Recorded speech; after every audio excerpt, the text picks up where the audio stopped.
बाबा बागेश्वर धाम सरकार यानी आचार्य धीरेन्द्र कृष्ण शास्त्री बिहार आ रहे हैं। बिहार की राजधानी पटना में आचार्य धीरेन्द्र कृष्ण शास्त्री 13 मई से 17 मई तक कथा करेंगे। लेकिन धीरेन्द्र कृष्ण शास्त्री के कथा कहने से पहले ही बिहार में एक तरीके से कहें तो महाभारत शुरू हो गई है।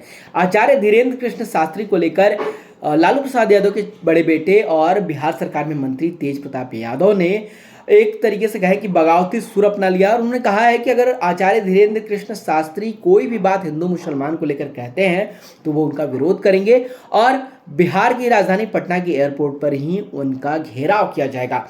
इन सब के बावजूद बीजेपी और आरजेडी आमने सामने आ गई है। बीजेपी के कुछ नेता जो है वो समर्थन में बाबा बागेश्वर धाम सरकार के समर्थन में बोल रहे हैं, तो वहीं आरजेडी के कुछ नेता और बिहार सरकार के कुछ मंत्री जो है वो बाबा बागेश्वर धाम सरकार के विरुद्ध में बोल रहे हैं। इन सब के बीच अब लगातार जो है वो बिहार में सियासी बयानबाजी तेज हो गई है और हम आपको बता दें कि सबसे बड़ी बात यह है कि अभी बाबा बागेश्वर धाम सरकार के आने में काफ़ी समय है, लेकिन उससे पहले बिहार में जिस तरीके से ये सियासी तूफान खड़ा हुआ है, ये एक तरीके से बता रहा है कि बिहार में जो सियासी लड़ाई है 2024 की, वो कहीं ना कहीं धर्म पर भी खेलने की कोशिश की जा रही है।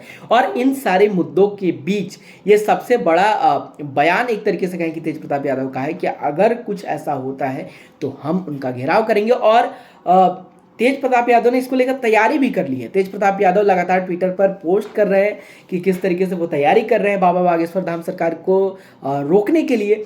और इन सब के बावजूद बाबा बागेश्वर धाम सरकार के कुछ समर्थक जो है उन्होंने पटना में पोस्टर लगाया है और उनका कहना है कि अगर रोका गया तो फिर हम जो है बाबा के समर्थन में खड़े हैं और रोक सको तो रोक लो, ऐसा पोस्टर भी लगाया गया है। तो कहीं ना कहीं सियासी लड़ाई जो है वो एक तरीके से कहें कि धार्मिक लड़ाई में परिवर्तित करने की एक कोशिश की जा रही है। बिहार में चुनाव है, देश में चुनाव है और 2024 की चौसत जो है वह कहीं ना कहीं बिहार के रास्ते यूपी होते हुए दिल्ली तक पहुंचती है। तो कहीं ना कहीं बिहार महत्वपूर्ण है इस दृष्टि से और बिहार में ये सियासी लड़ाई भी एक तरीके से यूँ कहे कि 2024 से पहले इस तरीके की बयानबाजी और इस तरीके की लड़ाई दिलचस्प हो रही है, क्योंकि 2024 का बिगुल जो है वो कहीं ना कहीं नरेंद्र मोदी वर्सेस नीतीश कुमार गढ़ने की एक कोशिश भी रही है महागठबंधन की तरफ से।